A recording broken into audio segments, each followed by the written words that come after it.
So yesterday I went and picked up a little bull calf, and he is kind of isolated in my permanent pasture right now. Looking like I'm having to wean him, and he's a little bit on the ornery side right now. Not staying in the electric fence, polywire, going right through those at the moment. So I've got to train him a little better first before he's ready to be out here on the pasture. But I wanted to go over something here. My cattle are down there right now, and in this area right here that I've got double wired off, I have got a number of Johnson grass patches, and we're just coming off of a very severe drought, and we got a ton of rain here this last weekend, and everything is starting to pop like crazy, which is good. We're getting all kinds of grass growth, and I'm super pleased about that. And the Johnson grass among them, and that's good too. But there is one thing we have to worry about when you get regrowth of Johnson grass after a drought, and that is the problem of prussic acid. Prussic acid gets converted to cyanide in the rumen of cattle. So you have to be really careful about it at this stage of growth. Johnson grass is great. It's got lots of nutrition, and the cattle love it, but that can be a problem when it is young and fast growing and creating this prussic acid. So there's a couple times you have to worry about it, and that's when it's young and growing vigorously after a drought. When it's stressed is another time due to drought, or also the main time that we see it is after the first frost, is when the prussic acid becomes an issue. And then after a little while, it goes away. So what I've done here is I've blocked off an area of the pasture that I was planning on going through, because there are a number of these Johnson grass plants in here. Got one right here in front of me. There's a few of them in here. Not tremendous numbers, but it doesn't take much. There's another one there.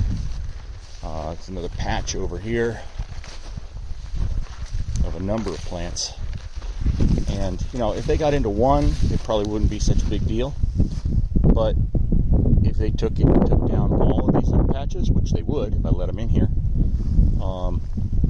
it might cause a problem. It might not, but it might. So to be careful here, I am blocking this area off for now.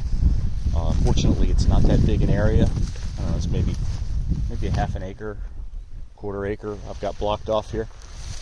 So this seems to be the only place on this pasture that has it. I've looked around pretty carefully, and maybe there's one plant, something that's outside of this area, but it's not much. So I've got them away from that area, or this area. So there's not too much in here of forage that they're really going to be crazy about anyway, other than the Johnson grass. There's a little bit up in this area right in front of me here, but we can go by it now and come back to it later at a time when it's safe. So that is what I'm up to today. Other thing is, I got this, our typical polywire are these white cords here. This is a braid. I've also got poly twine that's white. I picked up a spool of yellow and black, and I don't like it. It is nearly invisible when it's sitting out here. This is it right here. Gotta get it just the right angle so you can see it. And this is the one that the little bull calf went right through, like it wasn't even there. It's pretty well charged up. So I mean, he got zapped as he went through it, but he didn't see it until he was already getting zapped as he was going through it.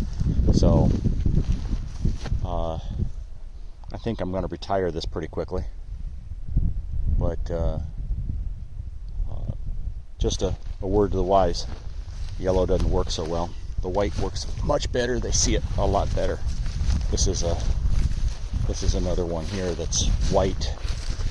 The white with orange, and it's much more visible. You can see this easily, and the cows do as well.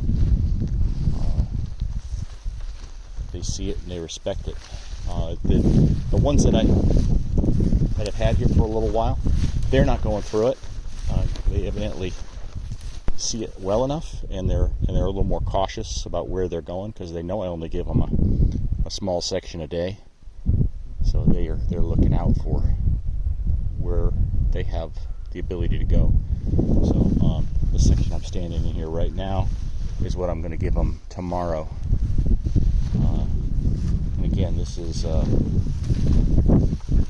an area here that's about half cool season grasses that are still dormant, and you can see some of this KR blue stem that's starting to really kick into high gear.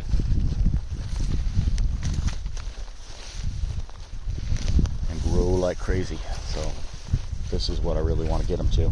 And as we go farther up the pasture, there's more of the KR and less of this cool season ryegrass. So it's getting better and better as we go farther up the pasture and out that direction as well. It's just this area between me and the woods back there that's got a lot of ryegrass. The rest of it is pretty well warm season grasses. A couple other patches, but mostly warm season grasses. So just moved their water up here. I'm gonna back fence them here pretty soon. When I take down this cord right here, I'll back fence them and can bring them farther up the pasture here. Since I got the water here, they don't need to get back that far anymore. So anyway, that's it for today. I'll have more on the little bull calf probably in a day or two. But just wanted to talk a little bit about what I'm doing given the change in the weather here, and how that impacts our cattle. So that's it. Like, share this, or subscribe. And put a comment down below if you wouldn't mind. The algorithm likes it, and it's free to do. So we'll talk to you later. Bye.